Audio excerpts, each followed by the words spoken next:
आज हम शुरू करेंगे पार्ट 2, हार की जीत। ठीक है, अब हम स्टार्ट करते हैं इस पार्ट को।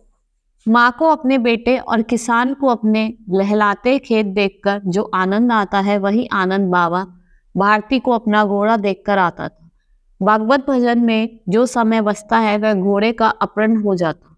वह घोड़ा बड़ा सुंदर था, बड़ा बलवान, उसके जोड़ का घोड़ा सारे इलाके में न था। बाबा भारती उसे सुल्तान कहकर पुकारते, अपने हाथ से खरखरा करते, खुद दाना खिलाते और देख देख कर प्रसन्न होते। देखो, जैसे माँ को अपना बेटा और किसान को अपना खेत पसंद होता है, ऐसी बाबा भारती थे जिन्हें अपना घोड़ा बहुत पसंद था। वो उसको बहुत प्यार से रखते थे, ठीक है, और उसको अपने हाथ से ही खिलाते थे, मतलब दाना वगैरह, और खरखराते थे, और वो उनको क्या था, बहुत ही ज्यादा पसंद था। ठीक है, उन्होंने रुपया, माल, असबाब, जमीन आदि अपना सब कुछ छोड़ दिया था, यहाँ तक कि उन्हें नगर के जीवन में भी घृणा थी।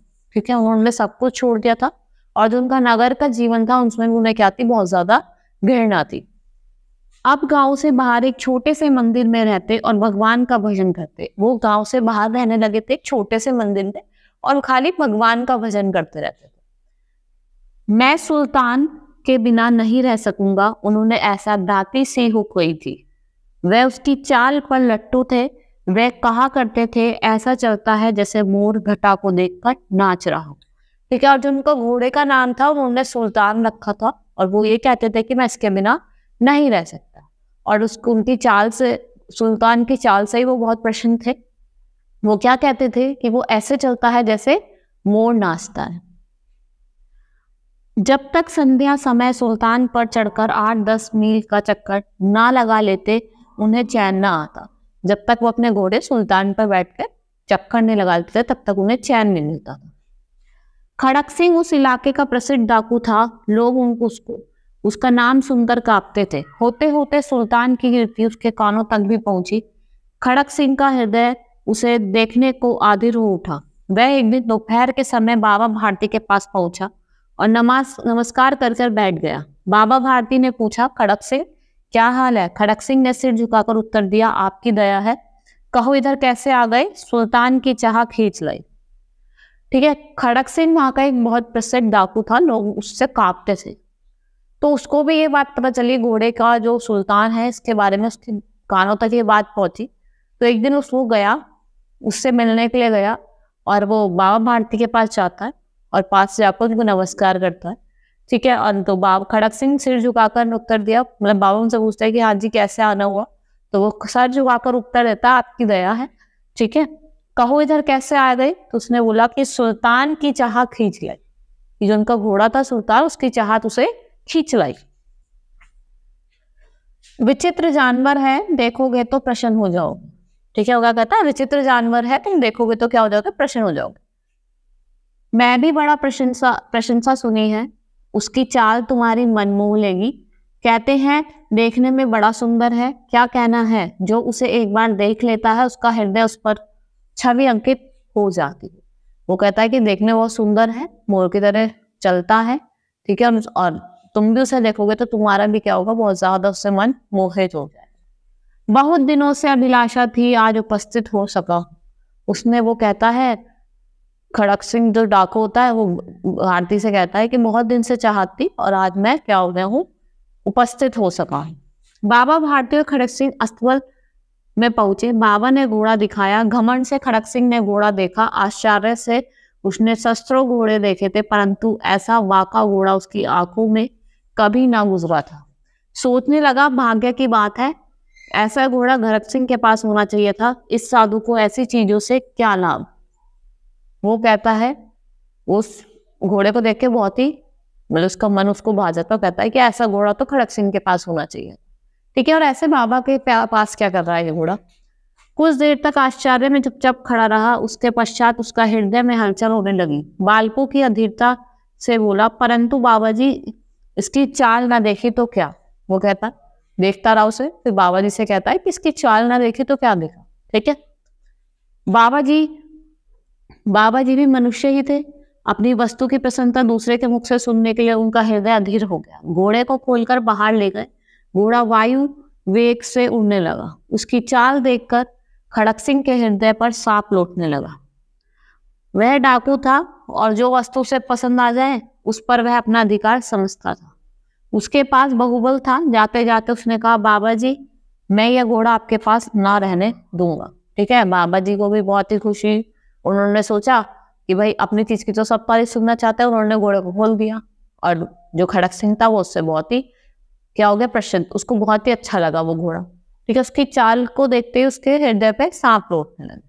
ठीक है, जाते जाते वो बाबा जी से क्या कहता है कि बाबा जी मैं यह घोड़ा आपके पास नहीं रहने दूंगा। वो ये कहते हुए वहां से चला जाता है। बाबा भारती डर गए। अब उन्होंने रात को नींद ना आती।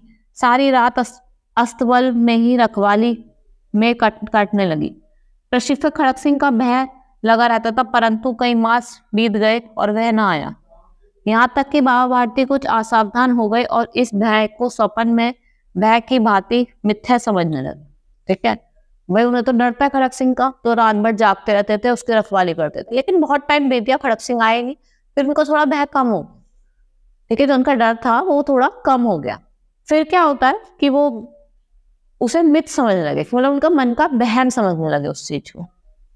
संध्या का समय था। बाबा भारती सुल्तान की पीठ पर सवार होकर घूमने जा रहे थे। इस समय उनकी आंख में चमकी थी और मुख पर प्रसन्नता।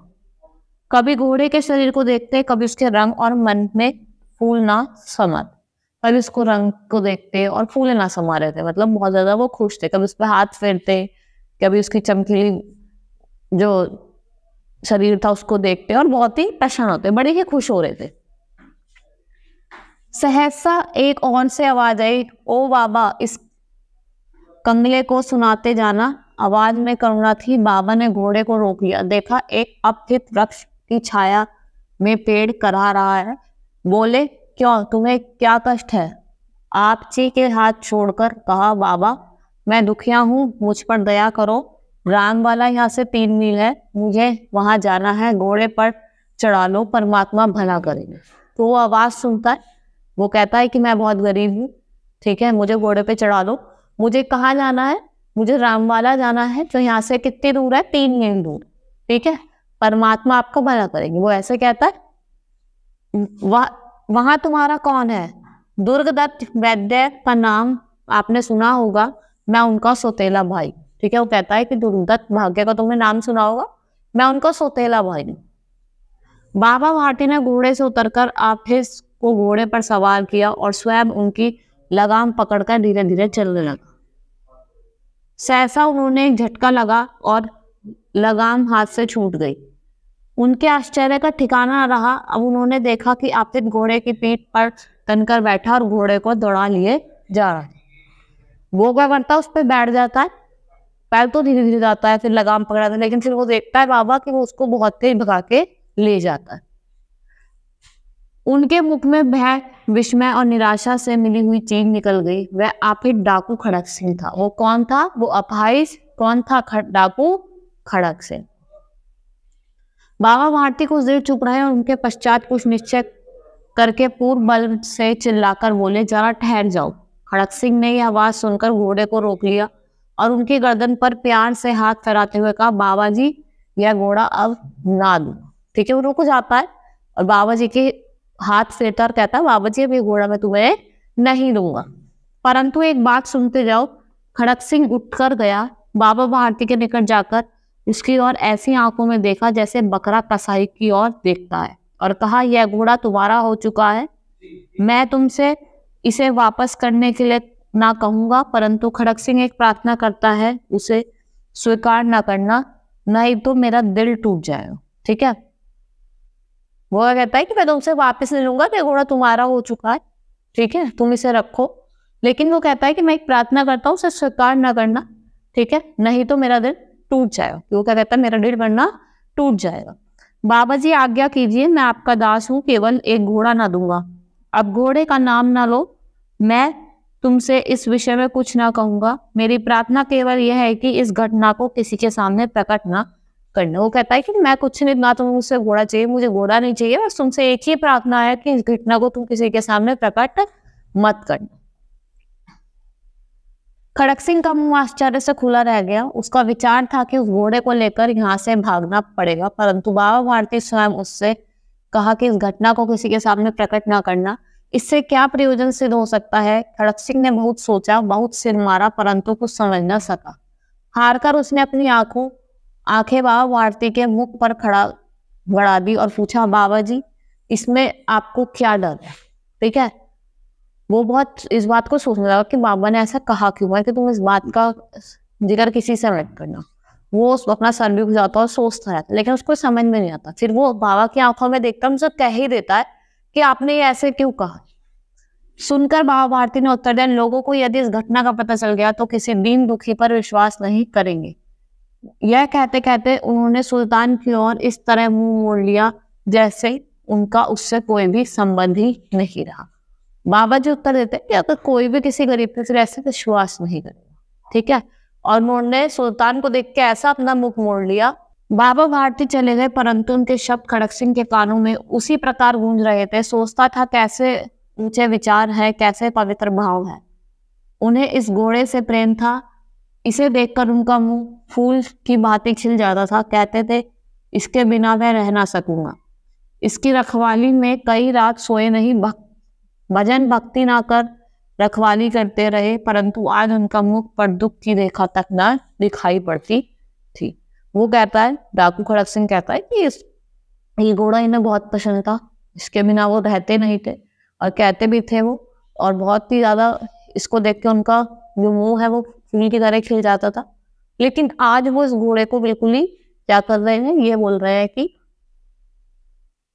कोई मतलब दुखी नहीं दिखाई दे रहा उनके मुंह पर। उन्हें केवल यह ख्याल था कि कहीं लोग दीन दुखियों पर विश्वास करना ना छोड़ दे। ऐसा मनुष्य नहीं देखता है, ठीक है। कि बस उनके दिमाग में ये ख्याल था कि कहीं लोग क्या दीन दुखियों को देख के विश्वास करना छोड़ दे। ऐसा मनुष्य नहीं क्या है, देखता है। रात्रि के अंधकार में खड़क सिंह बाबा भारती के मंदिर में पहुंचे। चारों ओर सन्नाटा था, आकाश के तारे टिमटिम रहे थे। थोड़ी दूर तक गांव में कुत्ते भौंक रहे थे। मंदिर के अंदर कोई शब्द सुनाई न देता। खड़क सिंह सुल्तान की बाग पकड़े हुए था। वह धीरे धीरे अस्पताल में फाटक पर पहुंचा। फाटक खुला पड़ा था। किसी समय यह बात बाबा भारती स्वयं लाठी लेकर पहरा देते थे, परंतु आज उन्हें किसी चोरी या किसी डाकू का भय ना था।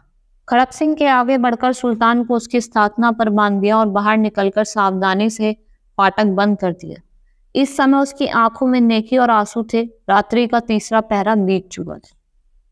वो ये कहता है, उसको बहुत ही उस बात का बहुत बुरा लगता है। वो उसको ले जाता है, मतलब जो बाबा भारती थे वो आराम से सो रहे थे, जहां वो पहरा देते थे इसके लिए कि कोई इसको ले ना जाए, आज वो अपनी चैन की नींद सो रहे हैं। वो क्या करता है, वो देखता है कि अस्पताल का फाटक खुला हुआ था। वो उसको सुल्तान को उसके स्थान पे बांध देता है, और जब वो ये काम कर रहा था उसकी आंखों में क्या थे, आंसू थे, और फिर वो वहां से चला जाता है।